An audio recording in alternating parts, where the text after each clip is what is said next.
नमस्कार दोस्तों, कंप्यूटर शाला में आपका स्वागत है। आज के इस वीडियो में हम लोग देखेंगे कि आईआरसीटी पर अपना अकाउंट कैसे बनाया जाता है और अकाउंट बनाने के लिए हमको क्या क्या चीज़ों की आवश्यकता होती है।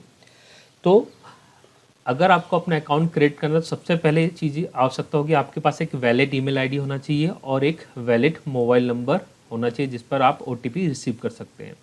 और हम सिर्फ तीन स्टेप को फॉलो करके हम अपना अकाउंट बना सकते हैं। सबसे पहले हमको जाना है आईआरसीटी की वेबसाइट पर www.irct.co.in। उसके बाद अपनी बेसिक डिटेल और पर्सनल डिटेल फिलअप करना है और फाइनली हमारा एड्रेस फिलअप करना है। इतना करने के बाद आपका अकाउंट क्रिएट हो जाएगा। तो चलिए इस स्टेप को हम प्रैक्टिकली समझते हैं। तो यहाँ हमने ब्राउज़र में आईआरसीटी वेबसाइट ओपन कर लिए, पा रहे हैं आप लोग www.irct.co.in। इसके बाद आपको इस रजिस्टर बटन पर क्लिक करना है। इस पर क्लिक करने के बाद यहाँ पर तीन स्टेप दे रहा है। पहला हमको बेसिक डिटेल इंटर करना है, दूसरा पर्सनल डिटेल इंटर करना है और लास्ट एड्रेस इंटर करना है। तो सबसे पहले हम चलते हैं बेसिक डिटेल में, हमको क्या क्या इंटर करना है। तो बेसिक डिटेल पर हम चलते हैं। यहाँ पर सबसे पहले हमको हमारा यूज़र नेम क्रिएट करना है। ये यूज़र नेम हमको ऐसा सेलेक्ट करना है कि जिसको हम आसानी से याद रख सके और ये यूनिक रहता हमेशा। तो यहाँ पर हम जैसे टाइप करेंगे ये हमको बताएगा कि ये यूज़र नेम आपका आईआरसीटी के डेटाबेस में अवेलेबल है या नहीं है। तो हम यहाँ पर टाइप करते हैं। सपोज मैंने कि यहाँ पर यूज़र नेम टाइप किया,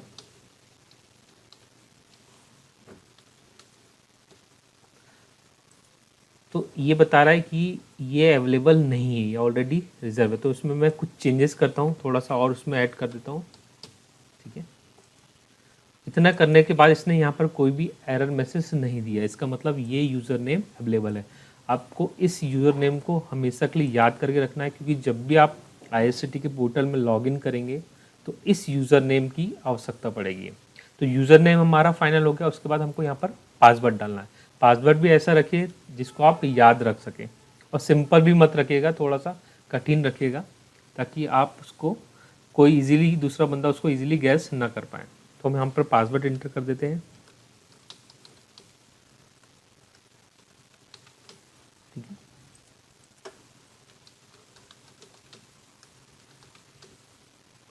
उसके बाद है कि आप किस लैंग्वेज में कंफर्टेबल है। यहाँ पर हिंदी इंग्लिश दोनों है, तो मैं इंग्लिश में हूँ तो मैं इंग्लिश यहाँ से सेलेक्ट कर लेता हूँ। आप हिंदी भी कर सकते हैं। उसके बाद सिक्योरिटी क्वेश्चन, ये बहुत इंपॉर्टेंट स्टेप होती है। अगर आप अपने अकाउंट का पासवर्ड कभी भूल जाते हैं तो ये सिक्योरिटी क्वेश्चन आपको आपके पासवर्ड को रिकवर करने में मदद करेंगे। तो यहाँ से हम सिक्योरिटी क्वेश्चन सेलेक्ट कर लेते हैं। ऐसे सिक्योरिटी क्वेश्चन सेलेक्ट करना है जिसका आंसर हम याद रख सकें। तो पहली स्टेप में सपोज पहला क्वेश्चन मैं यहाँ पर सेलेक्ट कर लेता हूँ, what is your pet name. तो मैं यहाँ पर आंसर डाल देता हूँ। ठीक है, तो ये सिक्योरिटी क्वेश्चन बहुत काम आएगा। इतना करते ही हमारी पहली स्टेप कंप्लीट हो चुकी है बेसिक डिटेल की। ठीक है, इतना करते ही पहली स्टेप कंप्लीट हो गई है।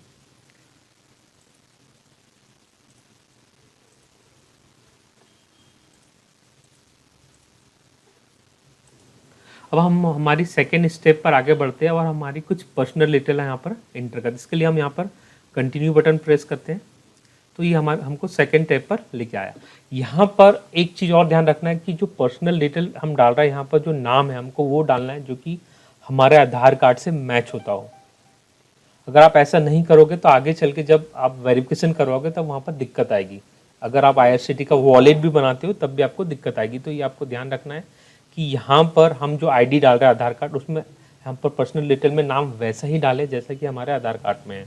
मैं यहाँ पर इंटर कर देता हूँ। तो चलिए मैं यहाँ पर नाम इंटर कर देता हूँ जिसके लिए मैं ये अकाउंट बना रहा हूँ। ठीक है, मिडिल नेम ऑप्शनल है और लास्ट नेम भी ऑप्शनल है, बट आपका है तो आप यहाँ पर डाल सकते हैं। ठीक है, उसके बाद यहाँ से ऑक्यूपेशन सेलेक्ट करना है। तो जो भी आप हो वो यहाँ से सेलेक्ट कर सकते हो। स्टूडेंट हो तो स्टूडेंट, प्राइवेट सेक्टर है, जो भी आपको लगे, या अदर आप सेलेक्ट कर सकते हैं। ठीक है, उसके बाद डेट ऑफ बर्थ आप यहाँ से सेलेक्ट कर सकते हैं। लाइक मैं यहाँ से डेट ऑफ बर्थ सेलेक्ट कर लेता हूँ। ठीक है, ठीक है, उसके बाद यहाँ से आपको मैरिड या अनमैरिड सेलेक्ट करना है। ठीक है, उसके बाद आपको जेंडर सेलेक्ट करना है। ठीक है। मैंने आपको पहले ही बताया था कि ईमेल आईडी और मोबाइल नंबर बहुत इंपॉर्टेंट कंपोनेंट है अगर आपको आईआरसीटी में अकाउंट बनाना है। तो यहाँ पर हम ईमेल आईडी डाल देते हैं। तो मैं यहाँ पर इंटर कर देता हूँ।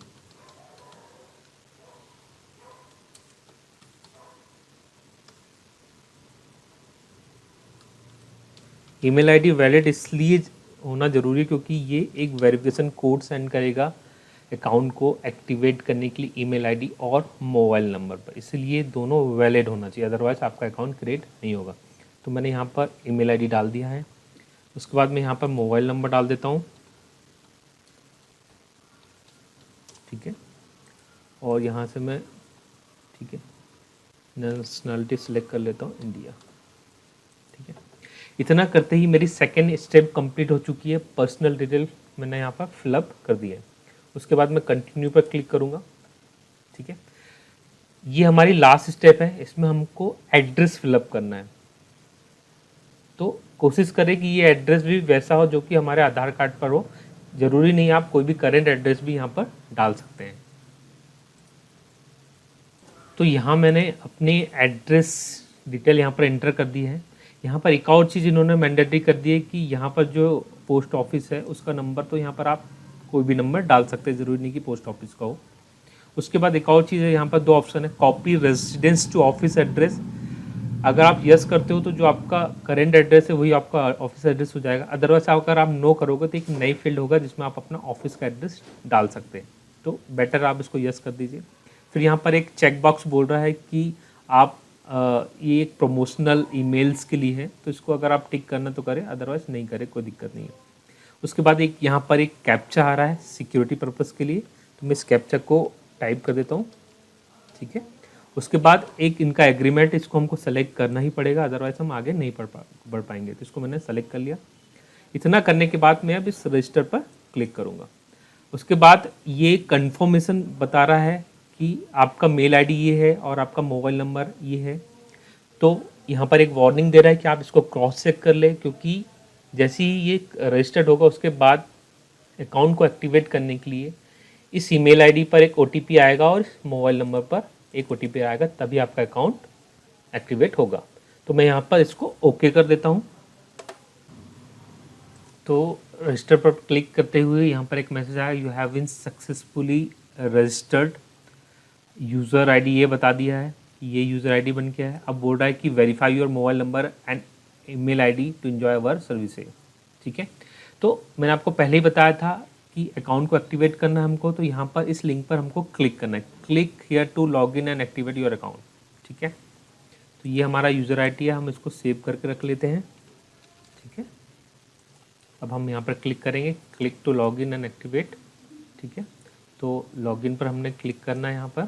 ठीक है, मैंने यहाँ पर यूज़र नेम डाल दिया जो मैंने अभी बनाया था, और यहाँ पर जो पासवर्ड मैंने इंटर करना था वो मैंने यहाँ पर इंटर कर दिया। ठीक है, उसके बाद यहाँ कैप्चा इंटर करूँगा, यू के इक्वल्स टू साइन इन करूँगा। आप देख पा रहे हैं कि जैसे मैंने लॉगिन टू एक्टिवेट पर क्लिक किया तो मेरे ईमेल आईडी पर एक यूज़र आईडी और एक टेम्प्रेरी पासवर्ड आ गया है। तो मैं अब क्या करूँगा, इस यूज़र आईडी और पासवर्ड से पहली बार लॉगिन करूँगा। फर्स्ट टाइम के लिए ये कि मैंने किया, पासवर्ड भी जो आया है हमको ये इंटर करना है। ठीक है, ये मैंने इंटर कर दिया। ठीक है, उसके बाद WD4PJ इतना करना है और साइन इन पर क्लिक करना है। ठीक है, अब यहाँ पर ये बोल रहा है कि mobile number not verify and email ID not verify. तो अब हमको क्या करना है, वन बाय वन दोनों चीज़ को वेरीफाई करना है। तो सबसे पहले मैं ईमेल आईडी वेरीफाई कर देता हूँ। तो वेरीफाई ईमेल आईडी पर क्लिक किया। अब एक ओटीपी मेरे मेल आईडी पर आएगा, हम देख लेते हैं। यहाँ पर बॉक्स में जाते हैं। ठीक है, ठीक है, एक मेल आएगा, वेट कर लेते थोड़ा सा।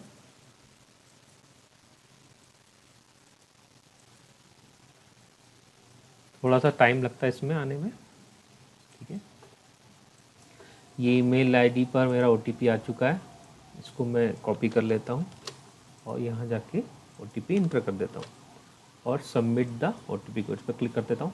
तो ये लिखा आ गया ईमेल आईडी वेरीफाइड सक्सेसफुली। इसके बाद अब हमको मोबाइल नंबर वेरीफाई करना है, तो हम वेरीफाई मोबाइल नंबर पर क्लिक करेंगे। एक OTP मोबाइल पर गया होगा, ठीक है, डाला, सबमिट किया, ठीक है। ये मोबाइल नंबर भी वेरीफाई हो गया है मेरा, ईमेल आईडी और मोबाइल नंबर दोनों वेरीफाई हो चुका है। अब इतनी प्रोसेस करने के बाद हमारा अकाउंट क्रिएट हो गया और एक्टिवेट भी हो गया है, ठीक है। अब ये बोल रहा है आपको लॉगिन करना है, तो यहाँ पर क्लिक करें, मैं यहाँ पर क्लिक करूँगा। अब अकाउंट हमारा क्रिएट हो चुका है और एक्टिवेट हो गया है। अब हमको लॉगिन करना है, तो हमारे पास ऑलरेडी यूज़र आईडी है और पासवर्ड हमको वो यूज़ करना है जो कि हमारे मेल आईडी पर आया है, जैसे कि यहाँ पर आया हुआ था। आप एक बार इससे लॉगिन कर लोगे, उसके बाद अपना पासवर्ड आप चेंज भी कर सकते हैं। तो यहाँ से मैं अपना ये पासवर्ड एंटर कर दिया, ठीक है। उसके बाद ये यूज़र आईडी डाल दे रहा हूँ मैं, ठीक है, और ये कैप्चा पर क्लिक कर रहा हूँ, HZMR, ठीक है, और साइन इन पर क्लिक किया। आप देख चुके हैं कि ये अकाउंट लॉगिन भी हो गया, यहाँ पर नाम आ गया है जिस नाम से मैंने बनाया था, और मैं अब यहाँ से इजीली ट्रेन की टिकट बुक करवा सकता हूँ। अब आपको क्या करना है, एक बार टेम्परेरी पासवर्ड से आप लॉगिन हो चुके हैं जो कि मेल पर आया। अब आपको अपना खुद का पासवर्ड सेट करना है, तो आप यहाँ से माय अकाउंट पर आएंगे, प्रोफाइल में जाएंगे, चेंज पासवर्ड पर जाएंगे। तो ओल्ड जो पासवर्ड है, जो टेम्परेरी पासवर्ड है, वो आप यहाँ पर एंटर कर देंगे, जो भी आया था मेल पर, यहाँ डाल दोगे आप, ठीक है। मैं यहाँ से कॉपी करके डाल देता हूँ, ठीक है। ये मैंने कॉपी किया और यहाँ पेस्ट कर दिया, और जो भी नया पासवर्ड यहाँ पर रखना है उसको हम यहाँ पर सेट कर लेंगे,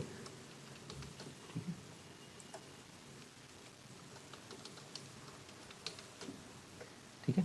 और इस सेव बटन पर हम क्लिक कर देंगे। इतना करते ही हमारा पासवर्ड चेंज हो जाएगा। ये मैसेज आ गया, your password has been change successfully.